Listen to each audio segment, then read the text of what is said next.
Hello, welcome to the third series of talks in our preparation for the course in Regensburg coming up shortly on building modern web applications and services. I've already discussed the preliminary material on HTML templates. We've looked at basics of HTML5, templates deployment and use of harp and surge. And we've also very quickly did a tour of the semantic UI framework, which is the CSS framework we'll be using. Today I'd like to go into some preliminary Java background. In particular, I'd like to look at the language itself and the basic constructs. So let's make a start on that. First of all, background to JavaScript itself. You may have some exposure to JavaScript in your courses to date. I'd like to look very briefly at what it is, how it's evolved, very simple JavaScript examples, and how you would include those examples in HTML file. JavaScript itself can be used in a variety of environments now. It's quite a big language and it's quite powerful, but also very diverse. We can use it in front end with a variety of frameworks that have emerged in recent years. jQuery is the original of the species, but we've got many more powerful frameworks emerging in the last 5 years or so. Here the library is focused exclusively on presentation issues and interaction with the server. The entire JavaScript frameworks in this family would run in the client itself, that is in the browser. Backend, this is more where we'll be living on our course. This is where JavaScript is used to compose the backend application itself. We'll be using a library called Node, and Node is the foundation really for server-side development. Node is just the base layer, of course, and we have a variety of frameworks on top of it, including Express. We'll be using one called Happy, and there are other frameworks that are offering various styles of development and developer experience. You can also use JavaScript on the desktop. This is emerged very recently as a viable option for cross-platform graphical user interface application development. Project Electron, and there are others like it, allow you to build quite native feeling desktop applications for standard workstations as opposed to mobiles.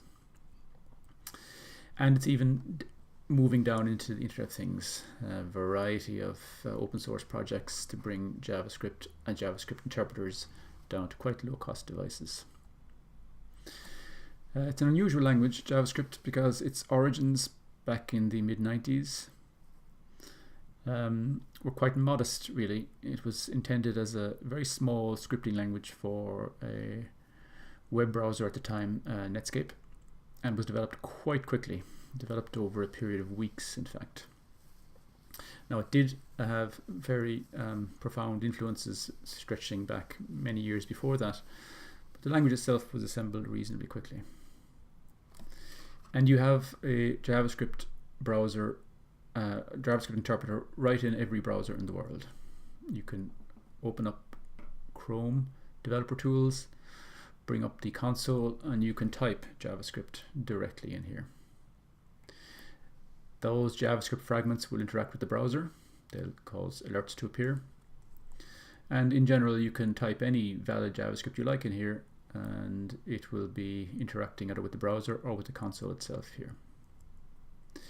If you want to write a little program using JavaScript, you can incorporate it directly in using the script tag into a HTML page. In this example here, we've got a simple script tag appearing inside the head element, and as soon as this page is loaded, then this particular dialog will appear.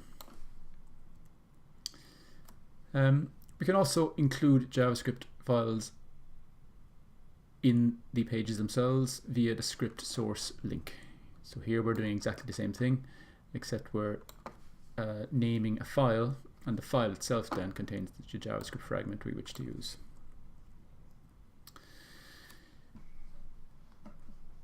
In Chrome, we have a very powerful debugger also available. This means we can run the JavaScript scripts, stop the program and inspect in detail any variables that may be alive at this point. This gives us quite unprecedented power in terms of understanding the scope of the engine itself. Okay, let's look at some simple programs then in JavaScript. First of all, variables. Let's look at how we initialize, store variables, what comments look like, and we'll go through the various fundamental data types. So here we're logging out some very simple strings. In this example, I'm not using any variables, I'm just logging string constants. And here we're declaring some variables. We use the var keyword to introduce a variable, and then we're able to, once we've the variable introduced, output that variable in association with other strings. In JavaScript, we've got 6 primitive data types: strings, numbers, booleans, an undefined type, which is a little bit special, and a null type. This is somewhat less extensive than perhaps Java or other language you might be aware of. Strings, double quotes or single quotes, and we also have the ability to mix the quotations in a string. Here we've got double quotes being used here and here, but they are enclosed in a single quote at either end, which means that the string will scan properly. Numbers, positive or negative. It can also be contain exponents. Decimal numbers. Here we have a decimal point, and we have some simple mathematical functions. Boolean is true and false, which is the same as in most programming languages. Undefined is a special situation whereby we've introduced a variable and it's not given any value yet. It is known as undefined, and the undefined keyword is available in the language. We can explicitly assign and test for the undefined property. Null is also special, kind of intersects with undefined a little bit, but instead of meaning not defined yet, it means specifically defined to be nothing. So we can assign values to null and test for null. A little bit confusing, but the distinction becomes a little bit more manageable once you get used to the language. It is possible to ask a variable or even a constant what its type is. That is using the type of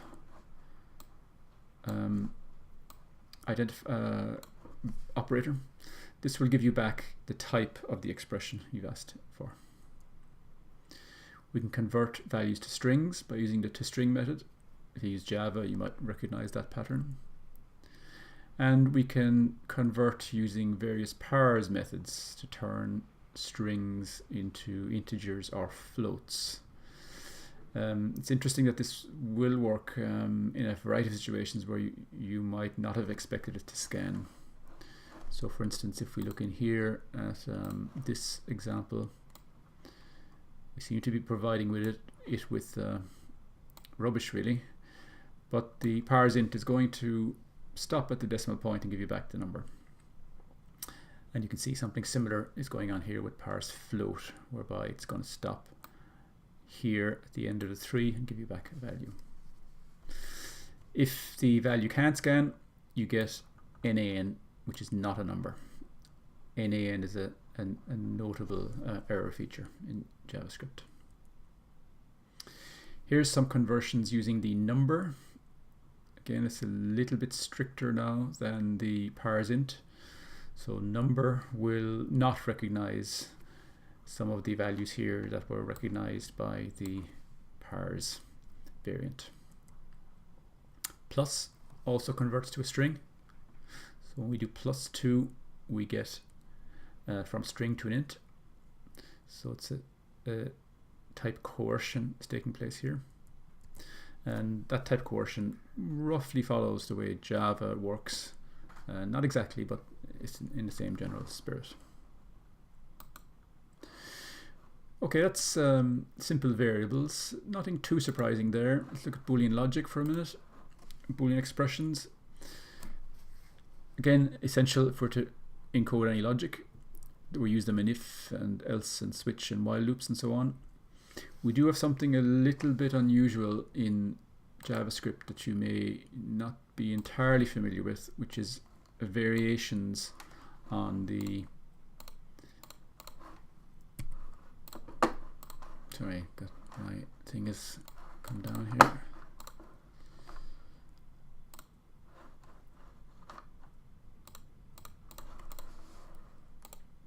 Variations on the use of double equals or triple equals. We'll talk about those very briefly. Okay, conditional logic, you probably know what it means. It's all about making decisions, testing whether a given expression evaluates to true or false. And you need to make these kind of decisions continually in your JavaScript programs. Here's a simple one.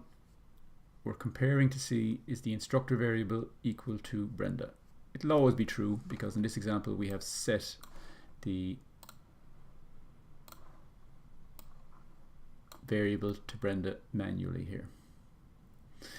We can use either double equals or triple equals in this example. Here's another example. This time I'm asking the user for a string, and now I'm actually comparing the result to see what value I received. This will be true or false depending on what was entered by the user in this instance. Now the difference between these two, type coercion or not type coercion. That's an important distinction. If we're using the double equals, then JavaScript type coercion will be turned on and it will attempt to make sense of the expression, converting types if it understands how those conversions might work. If we have type triple equals, it means we've type coercion turned off, and it will only generate true value if the values it's comparing are the same types and of course the same values. Type coercion is again a subtle feature. I can say 5 plus high. Type coercion in that instance means we get a string 5hi.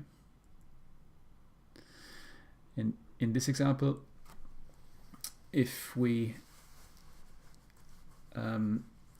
pass values to a Boolean expression and it's expecting true or false, it'll convert the types into truthy or falsy values, which can be a little bit disconcerting if you're coming from a strongly typed language like Java. So here, foo is a string, it's not a Boolean value, but it becomes true in the expression. Null is also not a Boolean value, but it's converted or coerced to false, so that the second Boolean expression will not show up. Again, another example of type coercion, plus string 304. This is going to convert the string 304 into the number 304. So it's coercion taking place just by the presence of the plus operator. So back to this equals double versus equals treble or treble equals, and just some distinctions here between the two. We'd say double equals is loose, treble equals is strict. So examples of that, if we are comparing 5 with the character 5, coercion will engage and we'll get a true value if double equals is applied. For comparing 5 with quote 5 using the strict version, it's false. And you can see how that flows on there from the other examples in this case here. All of the examples over here are false when we're applying triple equals, whereas all of the examples using double equals turn out to be true. In general, it's a matter of style, which one you would use. Modern JavaScript practices would tend to strongly favor using this in almost all circumstances. Okay, some other examples. I think you can recognize these from C or C++ or Java itself. They're all much the same, really, as you may have come across in the past. A formal definition of the falsy values. If in expression we use 0, quote, null, undefined, false, or none, then we get a false if they're using an if statement, for instance. Any other values are considered true. So falsy and truthy are important concepts just to get your head around fairly early. Logical operators, no change here from Java or C. And if else, again, largely the same. Of course, you must bear in mind the coercion, but largely the same as the ancestor languages. Switch, identical to C and Java. And the modulus operator, also equivalent to previous languages you may have encountered. Okay, that's the basics. That is general introduction, variables, and Boolean logic. I'm now going to move on to just talk a little bit about const, let, and objects. Const and let being recent additions to the language, which it's important we start to use. Here we're introducing variables, and we can introduce variables using the var keyword. We've seen this already. Const is similar to var. However, the variables we introduce are considered to be read-only. They can't be changed. So greeting is hello, it'll never change. The same with favorite number, the same with is awesome. Thus we say they are constant values. If you attempt to reassign a value that's declared const, you'll get an error, and you'll see this in the Chrome console if you like. Let is declaring a read-only value, so it's perhaps similar to the way we might have conceived of a var. So here I'm saying introduce a variable, and I can change my mind later on.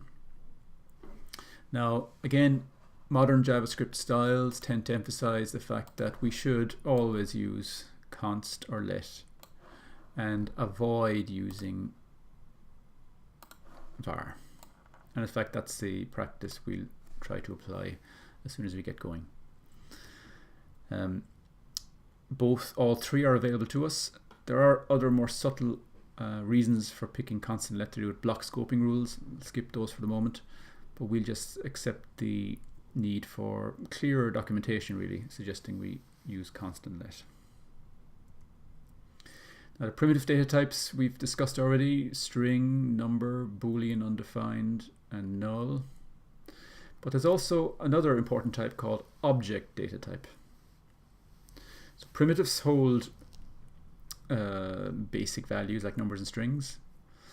Objects are far more powerful and essential if we're to make any meaningful programs. They allow us to combine primitive types into aggregates or more sophisticated collections. Here's an example. This is an object. Two values, first name and last name, and we've given them those fields, Homer and Simpson. Here's an object with three values, two strings and a number. If we log out that object, it'll appear more or less as I'm showing it here at the bottom. So these are objects, and these objects are the building blocks really for most of our programs.